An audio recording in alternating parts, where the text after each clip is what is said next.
and the future is indeed now. This matchup could have gone either way.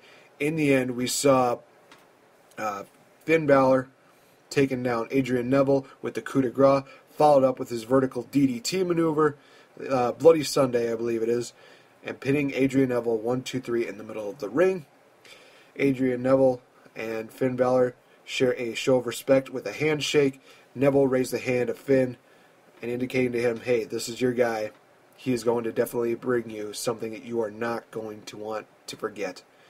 Honestly, it was one of those matches in a feel-good moment, and that's how that matchup ended. But then they had Sami Zayn and Samoa Joe talking about their matchup. Great way to do it, where Samoa Joe, of course, being a phenomenal heel, Sami Zayn, phenomenal face.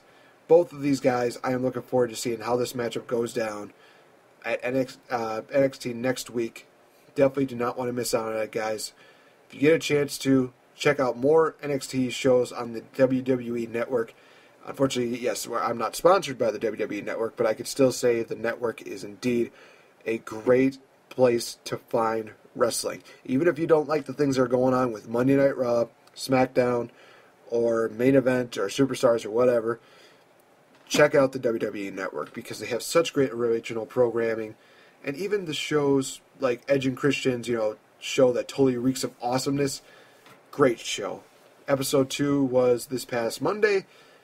It was so, oh my gosh, loved it. They talked about celebrating the 90s. Oh man, that was just amazing. You get to see them, bringing back the kazoos, and the Godfather was there. Just awesome. Speaking of the Godfather, I actually have not really quite talked about this much. They've announced already that, addition to Sting being inducted into the Hall of Fame, they have announced that the Godfather last week, and this week is the Fabulous Freebirds. Honestly, could not have happened any sooner. I am looking forward to seeing the Fabulous Freebirds. I'm looking forward to seeing Michael Hayes up there talking about everything that they did and just how they revolutionized the business. It is just something that I am honestly, grateful to be a witness of, and I'm looking forward to seeing this more. As far as other people who probably deserve to be in the Hall of Fame this year, Mark Henry is definitely one of the top people that I think of when I think, okay, he's going to be finished up in his run. I think that, for him to go out there and be, get inducted into the Hall of Fame and maybe have a great WrestleMania matchup, whether it be, him winning the Andre the Giant Memorial Battle Royal, or maybe him winning a championship. Maybe it could be, the U.S. title or the Intercontinental title. I'd be okay with that because, hey, it's his home state, and you could tell a story with Mark Henry. He's one of those guys who definitely deserves it. Undertaker is definitely another one of those guys I would love to see inducted into the Hall of Fame this year. Maybe they could actually have a little bit of a stare-off between Sting and The Undertaker. Obviously, people are going to know that these guys are probably not going to lock up, but just to see that stare down and witness those two just, looking into each other's eyes and seeing what could have been, that would be perfect for me. I would honestly want to see that because, the graphics, they do okay, but I think the real thing would just be that much more spine-tingling. It would just be more goosebumps, and I would honestly just love to see how that goes. I know that they talked about having Regis Philbin into the celebrity wing. Honestly, Lemmy is more deserving. He's one of those guys who's been a true WWE fan, and he's made such a difference in the WWE, helping Triple H with his theme music, really just showing his support for the fans. Honestly, I'm hoping that they do that. That's the only way that I can see the celebrity wing meaning something again. Now, I was actually going to talk a bit about the main event of Roadblock, which featured Triple H and Dean Ambrose. Breaking news that actually happened was that reports are coming in that Triple H's wrestling contract is actually going to expire before WrestleMania 32. Now, I don't know if this is going to be more of a story or if this is actually something that's going on, but the fact of the matter is that there's apparently reports coming in that he will still be with the company, but his wrestling contract expires before WrestleMania 32. I see one of two things happening. Either A, they possibly will have Dean Ambrose win the title, and maybe they'll just throw in a triple threat match at WrestleMania, or Triple H will sign an extension to where he can wrestle Roman Reigns at WrestleMania. Regardless of that, I do see Triple H wrestling at the biggest stage in them all, because honestly, regardless of how we feel about a lot of his decisions, and a lot of people associate him, with a shovel because he's probably the godfather of burying people. And if you don't believe me, ask so many different people about this. Top one in mind is CM Punk, another guy, Randy Orton. So many different people that have gotten buried by Triple H, unfortunately.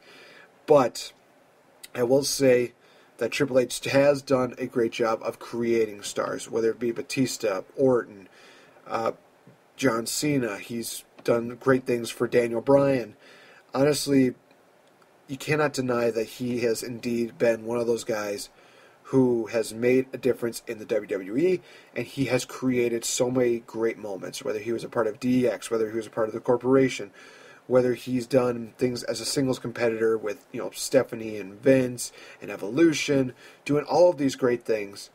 Triple H has been one of those guys who I will honestly say that despite how I may feel about him, professionally, personally, I think he has done a tremendous job in doing, running this company.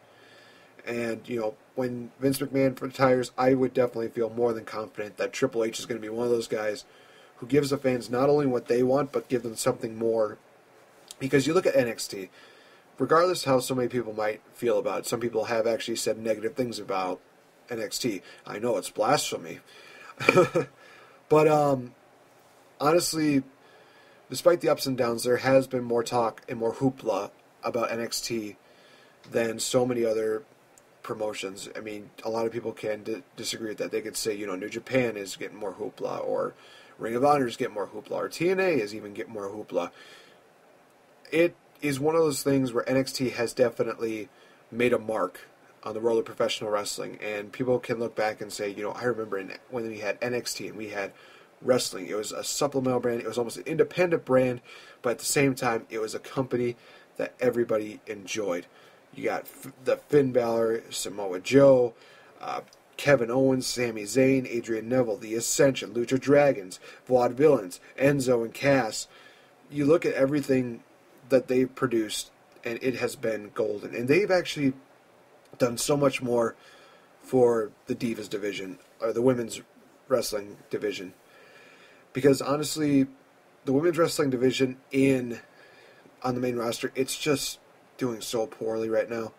But you look at all the matches that, they have for NXT, and it makes you feel like, these matches are actually really good. I mean, I remember when I first saw a lot of these matches where, it was maybe either a tag team match or a six diva match, or even a couple singles matches. When Stacy Keibler was still around, Molly Holly, Trish Stratus, Victoria, Gail Kim, Jazz. I'm trying to think of who else was there. Trish Stratus, Lita. So many different people who have honestly paved the way for a lot of these divas. And then you look at that compared to now, it's kind of harder to see that. But I think that with women like Charlotte, Sasha Banks, Bayley, Becky Lynch, Alexa Bliss, Paige, Summer Rae, all of these other divas, they have the potential. They just need to be given that chance. And that's the honest thing about it. That felt really good. So, got a couple more minutes to talk about just about a couple things that are going to be going on. Tomorrow I will be hopefully doing a recording of Professional Wrestling Off Topic, Pro Wrestling Off Topic, with Joshua Yeager and Zachary Hagenbusher.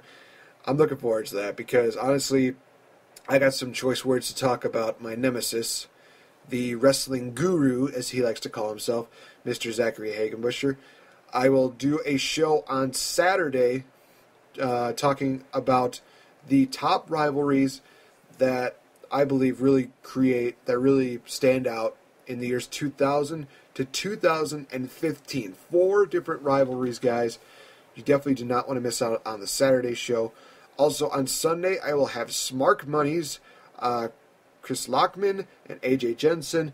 If you want, guys, take a look at their podcast. It is on soundcloud.com/smart-money-podcast. Also, you can check them out on their Smart Money Twitter page at Smart Money.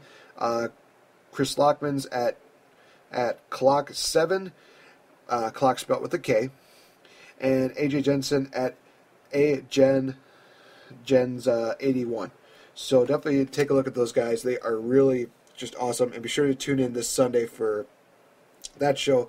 Again, guys, going to be wrapping this up on March 26th, where I will have the Squared Circle podcast, Spencer Hart and Max Beatty, scheduled for that show, and also going to have hopefully some more guests on the upcoming shows.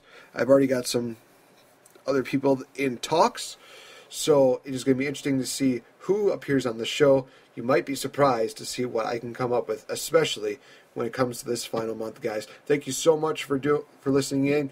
Be sure to check us out on Saturday.